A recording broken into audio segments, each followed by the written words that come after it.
Welcome to Mind Blown Tech 2 Day, where the future builds itself. What if your walls could heal themselves? What if bridges could grow back after being bombed? That's not science fiction.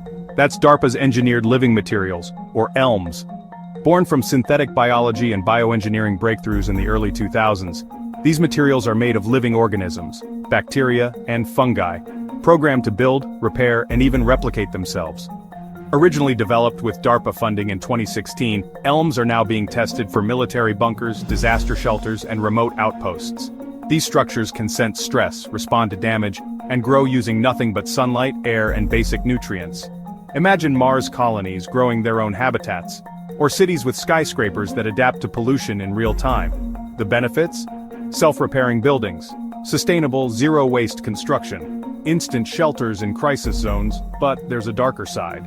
Out-of-control growth, biocontamination, and ethical questions about living architecture. What if your home is too alive? As we design materials that think, heal, and grow, are we ready for what they might become? Thanks for watching. This is Mind Blown Tech 2 Day. Don't forget to subscribe.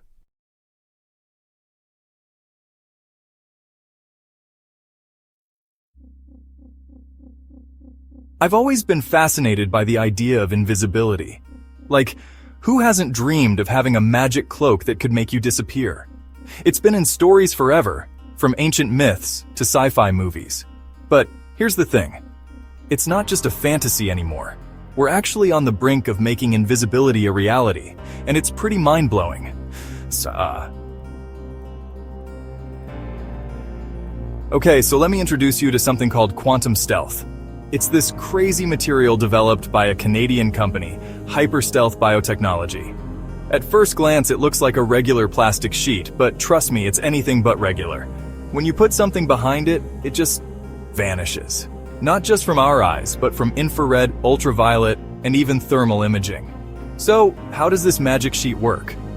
Well, it's all about bending light in really clever ways. It's partly inspired by nature. There are animals like octopuses and certain frogs that can change their skin texture to blend in perfectly with their surroundings. Quantum stealth is like taking that idea and cranking it up to 11. It's like giving an octopus superpowers.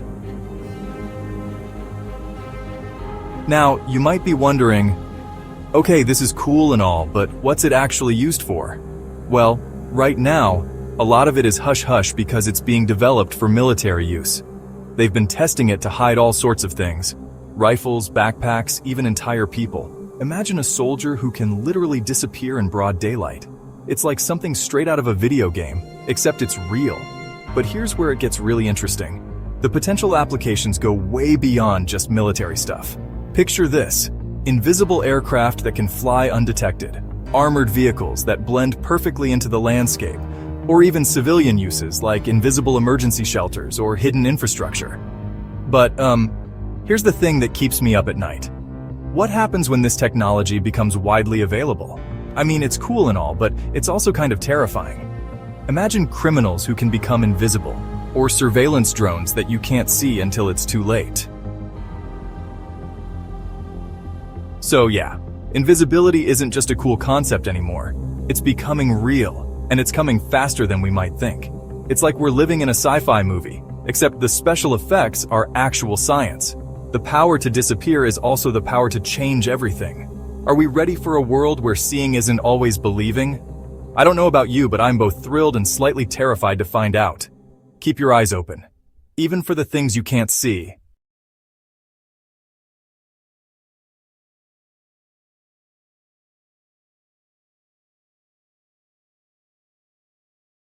Welcome to Mind Blown Tech 2 Day, where the future of warfare is silent, invisible, and already here. Picture this: a military drone gliding through the sky undetected. Suddenly, a thin beam of light lances out.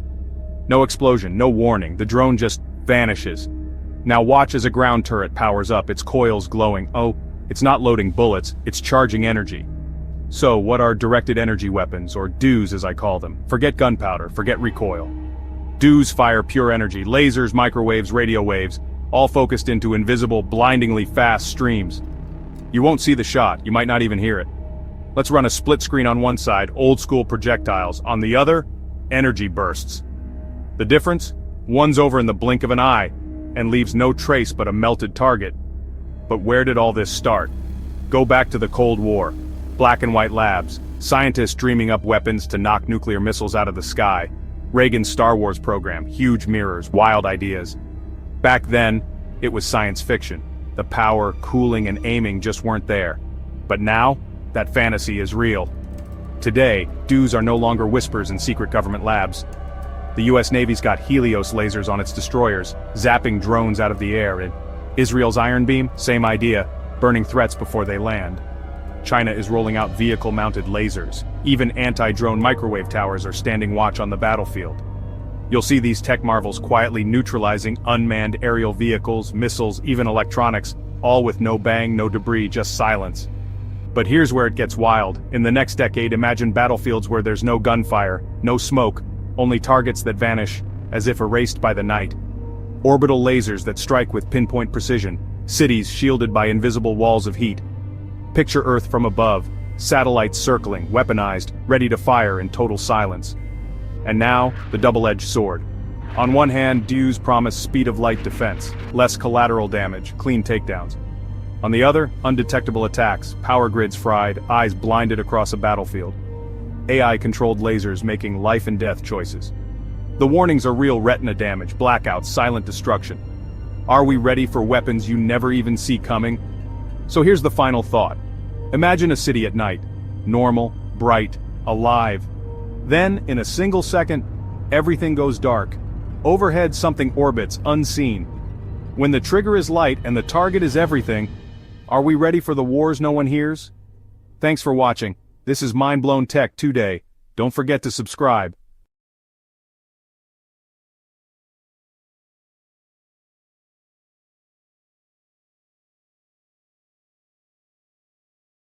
Welcome to Mind Blown Tech Today. Imagine standing on Mars. The ground is a deep, rusty red. The sky is a thin butterscotch color. It is quiet. So very, very quiet. For years, only slow-moving rovers have explored this silent world, sending back data one careful wheel at a time. But what if we could explore Mars from the sky, not with one big machine but with a swarm of tiny ones? Suddenly, a rover opens a hatch. Out flies a cloud of shimmering robots, Marsbees. Their wings beat with a low hum, a sound never before heard on Mars. Marsbee, a tiny flying robot about the size of a bumblebee designed for the thin Martian air. Mars's atmosphere is so thin normal drones can't fly. Marsbees solve this with oversized, powerful flapping wings. They hover and dart like hummingbirds, powered by sunlight, landing to recharge when needed. Each Marsbee is packed with sensors, a tiny computer, and a way to talk to the swarm and the rover base. The real power: teamwork. Hundreds or thousands working together, sharing data, mapping huge areas fast. Like a real swarm of bees, they coordinate, cover more ground, and reach places rovers can't. This is the future of Martian exploration, not one lonely robot, but a buzzing, cooperative team. Marsbees could uncover secrets hidden in cliffs, craters, and caves, places no rover could ever reach alone. The silence of Mars is broken by the hum of discovery. The age of the Marsbee has begun. Where did this idea come from? NASA's Innovative Advanced Concepts program challenged scientists to dream big. The Marsbee project united teams from the US and Japan, including experts in insect-sized flyers from the University of Tokyo. To fly on Mars, they looked to nature's best bees. Bees are masters of flight and teamwork. By studying their wings, scientists learned how to generate powerful lift with a flapping motion. They copied nature's design, creating robots that could fly in Mars's thin air. But it's not just about flight, it's about swarm intelligence. Like a hive, Marsbees communicate, divide tasks, and work as a superorganism. Together, they could map terrain, search for minerals, or hunt for water ice in shadowy craters. Biomimicry, solving problems by learning from nature, drives this innovation. The smallest creatures on Earth are inspiring the next leap in planetary exploration. Sometimes the best solutions for space come from the tiniest teachers at home. Marsbee technology isn't just for space, it's already changing life on Earth. The challenge of flying on Mars led to ultralight materials and efficient flapping mechanisms. Now these breakthroughs are making Earth drones lighter, quieter, and more agile. In disaster zones, swarms of tiny drones could fly into collapsed buildings, mapping interiors and searching for survivors. Their small size lets them reach places larger robots can't, keeping rescuers safe. In agriculture, swarms could monitor crops, spot pests, and help farmers use resources more efficiently. These drones provide detailed, real-time data, revolutionizing how we grow food. From rescue missions to farming, Mars Bee-inspired tech is already making a difference. Reaching for Mars is helping us build a better world here. The dream of robotic bees is taking flight, on 2 planets at once. When humans land on Mars, Mars bees could be their essential partners. Swarms could scout caves and lava tubes, searching for safe shelters or hidden water before astronauts venture in. They'd be our pathfinders, exploring risky places too dangerous for people or large rovers. Mars bees could also form a flying communications network, relaying messages across rocky terrain. This keeps explorers connected, even in the vast Martian wilderness. But with power comes risk. Swarms could malfunction or behave unpredictably. Building in safety features is crucial to keep these robotic teams under control. As the sun sets on Mars, imagine astronauts watching a glittering cloud of Mars bees return from their mission. Inspired by Earth's insects, these tiny robots could be the unsung heroes of our Martian future. The quiet buzz of Mars bees may one day be the sound of humanity's next giant leap.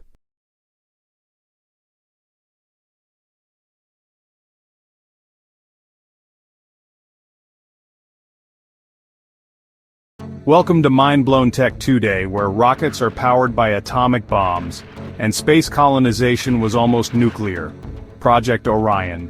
In the late 1950s, Project Orion proposed the unthinkable, launching a spaceship by detonating nuclear bombs beneath it. The idea? Each blast would push the craft forward. Thousands of detonations. One massive leap. Imagine a giant steel pusher plate, shock absorbers, crew quarters, huddled behind layers of radiation shielding, and an atomic pulse drive, all designed to survive the fury of controlled nuclear fire. Born from Cold War minds and nuclear know-how, Project Orion united physicists and dreamers. They weren't designing a satellite. They were planning a ship the size of a skyscraper built to reach Saturn by 1970. Think about it, 100-megaton class ship, launching from Earth with a thunderous atomic flash, landing on Mars in weeks, even charting courses to the stars. This wasn't science fiction. It was on the drawing board. They assembled the brightest Manhattan Project scientists, Los Alamos engineers Freeman Dyson, Ted Taylor. They believed nuclear pulse propulsion could shatter every boundary, but despite breakthroughs, Orion was grounded. The Nuclear Test Ban Treaty of 1963 made it illegal to detonate atomic devices in space. The dream became classified history. Silent government files, stamped abandoned. But what if Orion had flown? We might have reached Mars in weeks, Saturn in 2 years, interstellar space in 1 lifetime. Nuclear propulsion could have made humans an interplanetary species by the 1980s.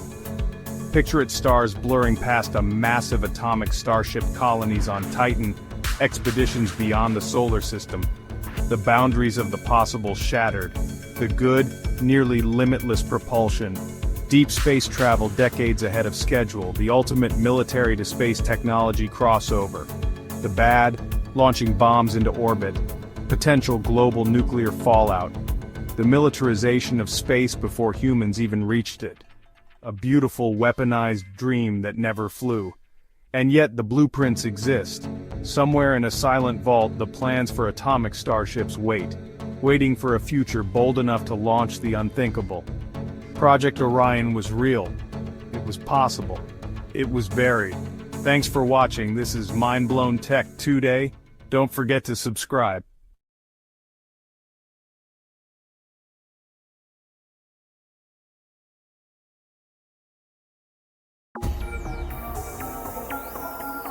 Holy crap, guys. I never thought I'd see the day when drones could jump like grasshoppers on steroids. But here we are, and I'm about to show you a piece of tech that's equal parts fascinating and terrifying. Welcome to Mind-Blown Tech Today, where we're diving into the world of Sparrow, a drone that doesn't fly, it freaking leaps.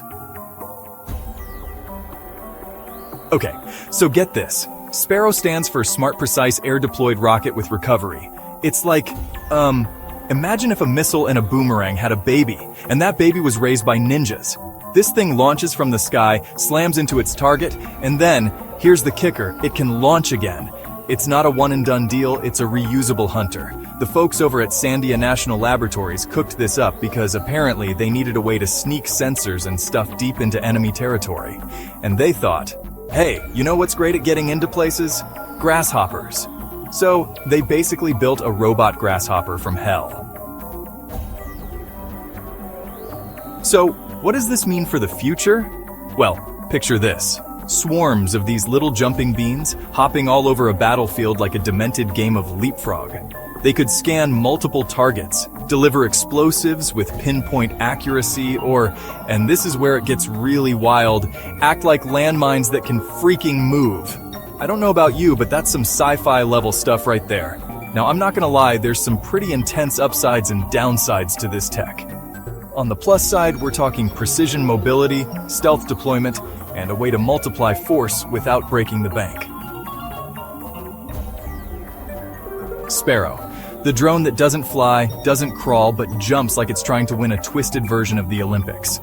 And let me tell you, it doesn't miss. This is the kind of tech that makes you go wow and yikes at the same time. Thanks for watching Mind Blown Tech Today. If you want more of this brain-melting stuff, smash that subscribe button. Until next time, keep your eyes on the sky. And maybe the ground too, just in case.